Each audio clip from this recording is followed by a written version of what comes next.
కుంటే పూర్వకాల దినాల్లో మానవుడు పాపం చేసినప్పుడు ఆ పాప పశ్చాత్తాపాన్ని బట్టి పరిహారం చెల్లించడానికి ఆ మనిషి పాపాన్ని బట్టి గొర్రె గాని, మేక గాని, కోడి గాని, పశువులు గాని బలైపోవాలి.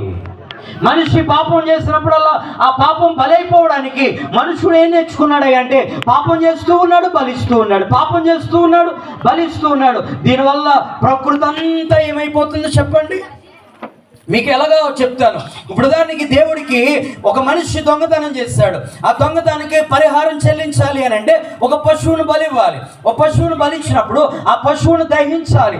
ఆ దహించినప్పుడు అది అర్పణగా అంగీకారంలో అవుతుంది. ఇప్పుడు పశువు దించితే పశువు ఏమైపోతుంది?